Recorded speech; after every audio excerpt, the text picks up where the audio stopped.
Pemirsa, insiden tewasnya pengemudi ojol akibat tertabrak mobil taktis Brimob tentunya menyulut emosi masyarakat, dan untuk membahasnya kita sudah terhubung bersama pengamat sosial media Universitas Indonesia Mbak Devi Rahmawati.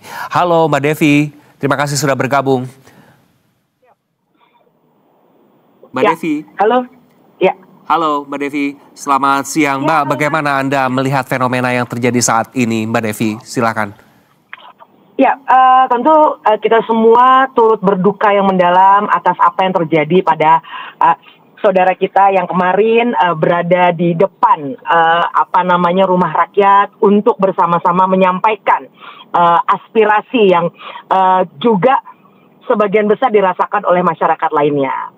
Nah, yang perlu kita pahami adalah pertama, kita perlu paham bahwa demonstrasi ini bukan hanya dipicu oleh persoalan kebijakan, tapi juga respon atas narasi yang keluar dari para pemegang otoritas.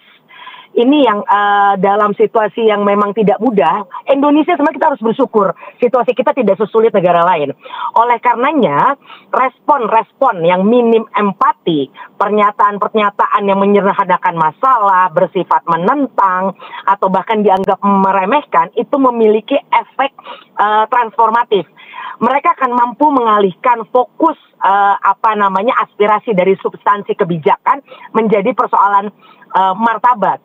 Saya menyoroti bagaimana praktik komunikasi para pejabat yang sebenarnya juga berperan sebagai pendorong yang mengubah demo damai menjadi eskalasi yang cukup emosional. Nah, yang perlu dilakukan ke depan adalah pertama, setiap pernyataan yang tidak tepat itu hati-hati karena akan mampu memicu kemarahan dan secara sistematis akan memperdalam jurang ketidakpercayaan. Tren ketidakpercayaan pada pemerintah itu bukan hanya terjadi di Indonesia, tapi lagi-lagi di seluruh dunia. Nah, oleh karenanya, kita perlu sangat hati-hati untuk berempati terhadap kondisi yang ada. Nah, untuk itu seruannya adalah demo yang berulang yang kemudian sebagian berakhir dengan kericuhan adalah cermin dari dua krisis. Pertama adalah krisis kebijakan dan yang kedua adalah krisis komunikasi. Sebagaimana yang ramai diberitakan, banyak eskalasi ini dipicu oleh kata-kata yang melukai yang lahir dari para pemegang amanah. Oleh karenanya kita perlu ingat, luka akibat kata-kata seringkali lebih dalam dari luka akibat kebijakan. Nah, untuk itu kita perlu sadar, apalagi para saudara-saudara kita yang hari ini mendapatkan amanah untuk memegang tampuk kepemimpinan. Sebenarnya kekuasaan sejati itu bukan terletak pada hanya kemampuan memerintah, tapi kemampuan untuk merangkul dan menyembuhkan apa yang kemudian hari ini dirasakan oleh masyarakat. Baik, Mbak Devi, tentu kita saat ini sedang berada di era digital yang all access, begitu mudah dari sosial media dan juga jaringan internet.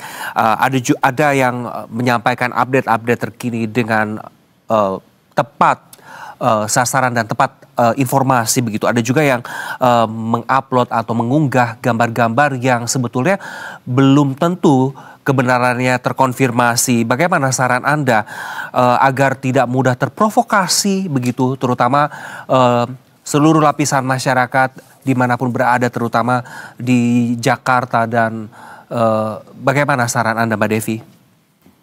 Ya, sebenarnya kan kita paham tidak ada satupun orang di negeri ini, baik yang berkuasa ataupun kita sebagai rakyat, yang tidak menginginkan kondisi yang tidak aman. Nah, kita perlu empati kepada teman-teman yang kemudian mengabarkan berbagai informasi. Itu saya yakin optimis niatnya bukan untuk memecah belah atau kemudian mengganggu hati kita semua, tapi lebih kepada semangat untuk mengabarkan bahwa jangan lewat jalan sana, hati-hati dan sebagainya.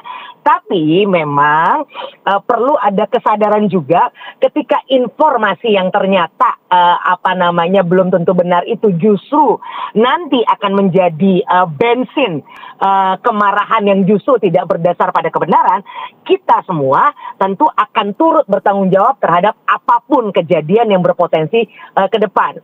Oleh karenanya rasa sayang pada negara ini, rasa sayang pada Jakarta memang perlu diwujudkan dengan cara-cara yang juga damai. Nah, artinya situasi bahwa kita semua dalam kondisi yang tidak nyaman dan mudah terprovokasi karena cinta. Sekali lagi saya yakin terprovokasinya bukan karena apa-apa, tapi karena sayang pada negara ini gitu ya. Ini perlu direspon dengan ketenangan. Ingat, ketenangan itu bukan tanda kelemahan teman-teman kita semua, tapi justru adalah puncak dari keberanian yang paling tinggi untuk menunjukkan rasa sayang kita pada Indonesia.